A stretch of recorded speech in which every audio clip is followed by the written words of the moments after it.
पूज्य स्वामी राम सुखदास जी के शब्दों में सुनते हैं कि मानव जीवन का लक्ष्य क्या है।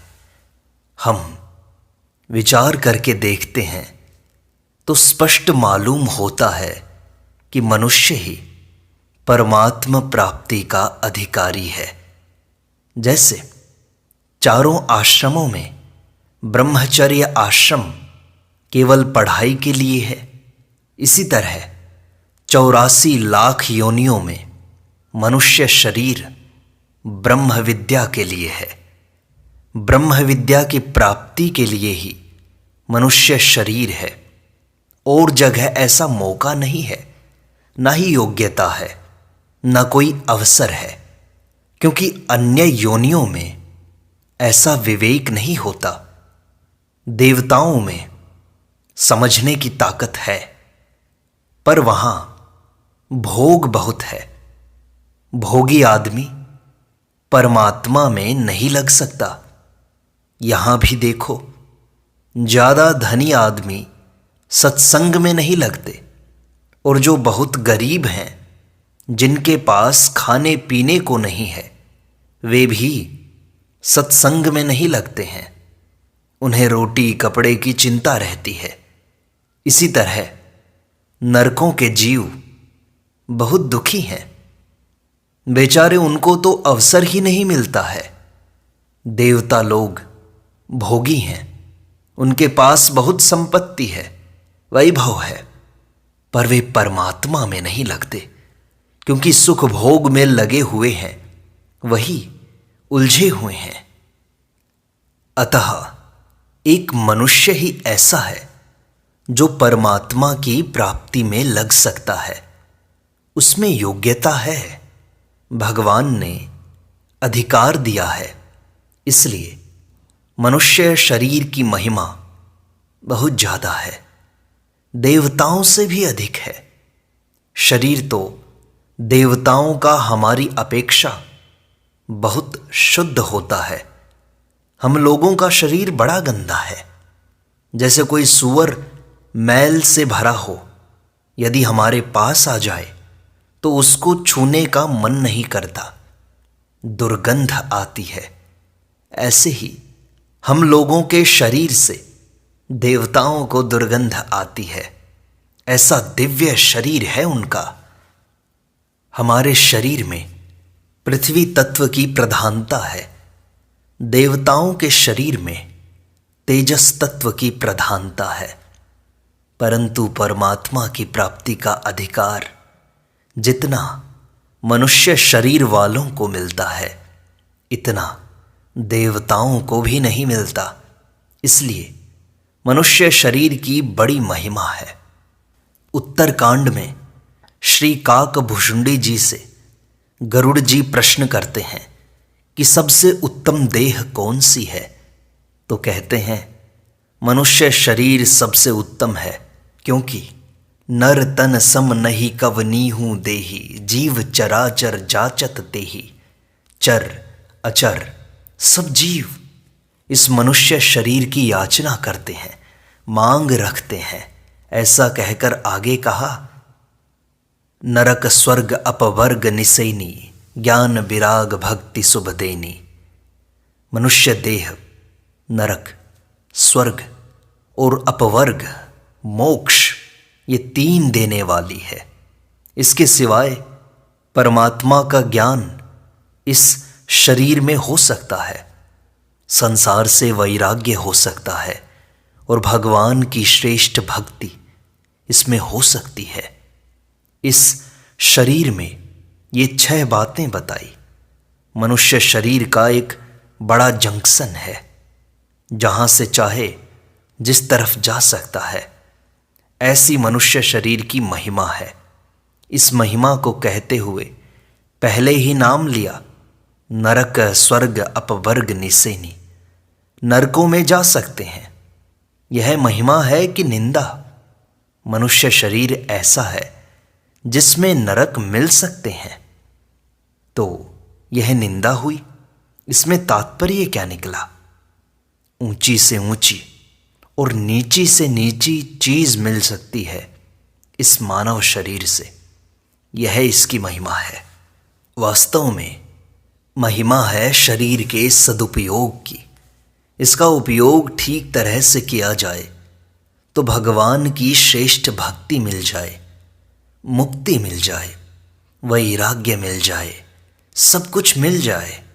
ऐसी कोई चीज़ नहीं जो मनुष्य शरीर से न मिल सके।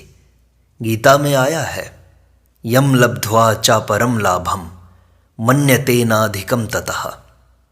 जिस लाभ की प्राप्ति होने के बाद कोई लाभ शेष न रहे, मानने में भी नहीं आ सकता कि इससे बढ़कर कोई लाभ होता है, और जिसमें स्थित होने पर वह बड़े भारी दुख से भी विचलित नहीं किया जा सकता। किसी कारण शरीर के टुकड़े टुकड़े किए जाएं तो टुकड़े करने पर भी आनंद रहे, शांति रहे, मस्ती रहे। दुख से वह विचलित नहीं हो सकता, उसके आनंद में कमी नहीं आ सकती। तम विद्यात दुख संयोग वियोगम योग संजितम। इतना आनंद होता है कि दुख वहां रहता ही नहीं। ऐसी चीज प्राप्त हो सकती है मानव शरीर से। मनुष्य शरीर की ऐसी महिमा तत्व प्राप्ति की योग्यता होने के कारण से है। मनुष्य शरीर को प्राप्त करके ऐसे ही तत्व की प्राप्ति करनी चाहिए। उसे प्राप्त न करके झूठ, कपट, बेईमानी, विश्वासघात, पाप करके नरकों की तैयारी कर लें तो कितना महान दुख है। यह ख्याल करने की बात है कि मनुष्य शरीर मिल गया, अब भाई अपने को नरकों में नहीं जाना है, 84 लाख योनियों में नहीं जीना है। नीची योनि में क्यों जाएं?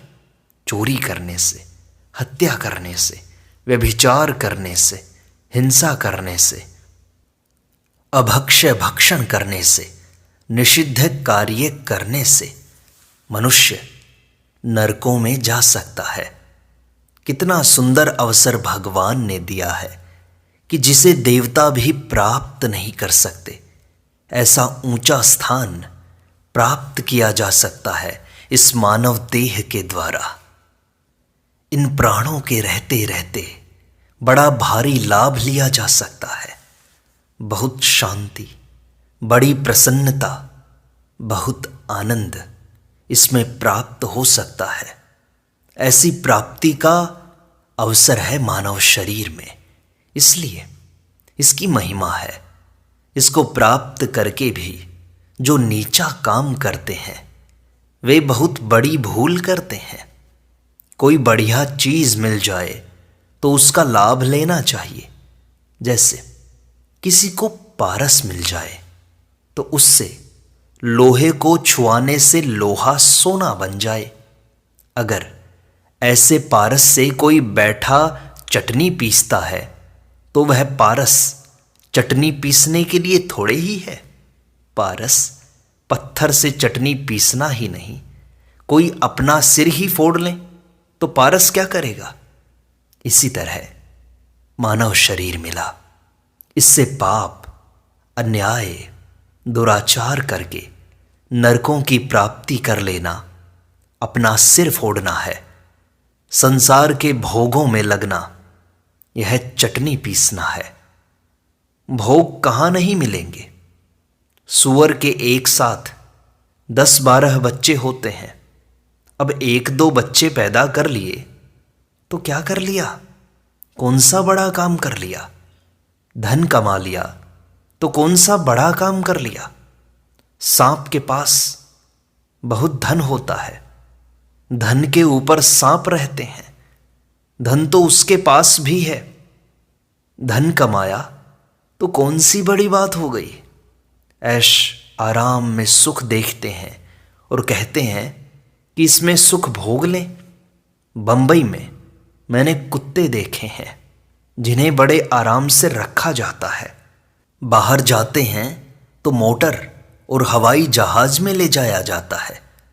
मनुष्यों में भी बहुत कम को ऐसा आराम मिलता है जो उन कुत्तों को मिलता है। भाग्य में है तो कुत्तों को भी मिल जाएगा। कौन सा काम बाकी रह जाएगा जिसके लिए मनुष्य शरीर नष्ट किया जाए? भोगों के भोगने में, संसार का सुख लेने में, धन कमाने में मनुष्य शरीर बर्बाद कर देना कितनी बड़ी भूल की बात है। झूठ, कपट, बेईमानी करके मनुष्य नरकों की तैयारी कर लेता है। यह महान पतन की बात है। कितना ऊंचा शरीर मिला है मनुष्य को, उस शरीर में आकर ऐसा काम कर ले। अतः सावधान रहना चाहिए कि बड़े से बड़ा काम हमें करना है, बढ़िया से बढ़िया काम हमें करना है। यह काम दूसरी योनि में नहीं हो सकता। एक मनुष्य शरीर में किए हुए पापों का 84 लाख योनियों में भोग होता है। सत्य, त्रेता, द्वापर, कली, ये चारों युग बीत जाते हैं। 84 लाख योनि और नरकों के कुंड भोगते भोगते फिर भी मनुष्य शरीर में किया हुआ पाप बाकी पड़ा रहता है। बीच में भगवान कृपा करके मनुष्य शरीर देते हैं। संचित पाप और पड़े हुए हैं। भोगने पर भी सारे पाप समाप्त नहीं होते। इतने महान पाप हैं जो इस मनुष्य शरीर में बनते हैं। यह मनुष्य शरीर है जिससे परमात्मा की प्राप्ति कर सकते हैं। अनंत ब्रह्मांड जिसके फुर्णा मात्र से रचित होते हैं, पंडित होते हैं, वे परमात्मा तुम्हारी आज्ञा मानने के लिए तैयार हो जाते हैं। गोपियों के हृदय में भगवान के प्रति प्रेम होने के कारण वे कहती हैं, लाला छाछ दूंगी, थोड़ा नाचो। तो भगवान नाचने लग जाते हैं। लाला बंशी बजाओ, छाछ पिलाऊंगी। अब बोलो, छाछ के बदले वे परमात्मा नाचने और बंशी बजाने को तैयार। इतना ऊंचा पद इस मनुष्य शरीर से मिल सकता है। इस शरीर की प्राप्ति करके हम फिर कर लें नरकों की तैयारी, महान दुखों की तैयारी। कितनी बड़ी भारी गलती है। ऐसा मनुष्य शरीर मिल जाए तो बड़े से बड़ा लाभ लेना चाहिए ना। जैसे वृंदावन में आ गए हो तो भगवान के दर्शन करो, यमुना जी में स्नान करो, वहां के रहने वालों से पूछो कि ज्यादा लाभ की बात कौन सी है, ज्यादा पुण्यदायक, उद्धार करने वाली चीज कौन सी है। वृंदावन में आए हो तो वृंदावन का आनंद लो। अब वृंदावन में आकर नाटक, सिनेमा देखते हो। अरे भाई, यहां क्यों आए? बंबई, कलकत्ता में बहुत बढ़िया सिनेमा है। यह तो तीर्थ स्थान है। भगवान के दर्शन करो। जहां कीर्तन होता हो, कथा होती हो, ऐसी जगह जाओ और विशेष लाभ लो। वृंदावन में आए हो ना, इसी तरह मानव शरीर में आए हो तो विशेष लाभ ले लो। पर यहां भी वही काम करते हो जो पशु पक्षी करते हैं। वही खाना पीना, वही बाल बच्चे पैदा करना। यह तो भैया कुत्ते बन जाओ तो तैयार, सूअर बन जाओ तो तैयार, गधे बन जाओ तो तैयार, कौवा बन जाओ तो तैयार। ये भोग तो सब जगह तैयार मिलेंगे। ये चीजें कौन सी बाकी रहेंगी? इन चीजों के लिए आए हो क्या मनुष्य शरीर में? मनुष्य शरीर क्यों खराब करते हो? यह शरीर क्यों प्राप्त किया? भगवान ने कृपा करके शरीर दिया है तो इस शरीर से होने वाले वे लाभ लो जो दूसरे शरीर में नहीं हो सकते। रामचरितमानस में तुलसी कहते हैं, बड़े भाग मानुष तनु पावा, सुर दुर्लभ सब ग्रंथि ही गावा। मनुष्य शरीर देवताओं को दुर्लभ है, ऐसा ग्रंथों में कहा है। ऐसा दुर्लभ शरीर जिसको प्राप्त करके केवल परमात्म तत्व की प्राप्ति करनी चाहिए। केवल परमात्म तत्व में ही सच्चे हृदय से एकदम लग जाना चाहिए। मौका है भाई, मौका है। जैसे मनुष्य शरीर दुर्लभ है, वैसे कलयुग भी दुर्लभ है। जैसा मौका कलयुग में मिलता है, वैसा अन्य युग में नहीं मिलता। ऐसे कलयुग में मौका मिला, उस कलयुग को प्राप्त करके भोगों में लग गए अथवा पापों में लग गए, अन्याय में लग गए। ये क्या बात हुई? शास्त्र की दृष्टि से अन्याय, हम भी विचार से देखें तो अन्याय, लौकिक दृष्टि से अन्याय, लोग देख लें तो शर्म आए। ऐसे ऐसे कामों में लग जाए मनुष्य शरीर प्राप्त करके, कितनी हानि की बात है। तो हम क्या करें? आज दिन तक हुआ सो हुआ, गलती हुई सो हुई। आज से दृढ़ निश्चय कर लो कि समय बर्बाद नहीं करेंगे, पाप व अन्याय नहीं करेंगे। जल्दी से जल्दी तत्व की प्राप्ति कैसे हो, कैसे उस तत्व का बोध हो, कैसे भगवान के चरणों में प्रेम हो जाए, ऐसी लालसा लगाओ। तब एक भक्त ने महाराज जी से पूछा, क्या हमारा भी प्रेम हो सकता है? क्या इस शरीर से कल्याण हो सकता है? तब स्वामी जी ने कहा, ध्यान देकर सुने, इस शरीर से ही कल्याण हो सकता है। कल्याण भी आप कर सकते हो, लखपति बन जाओ, आपके हाथ की बात नहीं। मकान इमारत हो जाए, आपके हाथ की बात नहीं। संसार में यश, प्रतिष्ठा, मान, आदर, सत्कार हो जाए, आपके हाथ की बात नहीं है। परमात्म तत्व की प्राप्ति करना हाथ की बात है। इसमें सब स्वतंत्र हैं, मनुष्य मात्र इसमें स्वतंत्र है, कोई भी परतंत्र नहीं। क्योंकि बड़े भारी लाभ के लिए मनुष्य शरीर मिला है। परमात्म तत्व की प्राप्ति के लिए ही मानव शरीर मिला है। उसको प्राप्त करना खास काम है। मनुष्य ध्यान नहीं देता है। बस रामायण में आया है, कबहू करी करुणा नर देही, तेत ईस बिनु हेतु स्नेही। इस चौपाई पर आप थोड़ा ध्यान दें। भगवान विशेष कृपा करके मानव शरीर देते हैं। इसका अर्थ क्या हुआ? भगवान ने इस जीव पर विश्वास किया कि इसको मनुष्य शरीर दिया जाए, जिससे इसका दुख मिट जाए, मेरी प्राप्ति हो जाए, इसका कल्याण हो जाए। इस भावना से मानव शरीर दिया, विशेष कृपा करके। जब भगवान की यह भावना है कि मेरी प्राप्ति कर ले, तो थोड़ा सा हम भी इधर ध्यान दें, तो भगवान का संकल्प सच्चा होने ही वाला है। पर ध्यान नहीं देता मनुष्य। भगवान कृपा करके मानव शरीर देते हैं। इसका अर्थ यही है कि परमात्मा की प्राप्ति हो सकती है।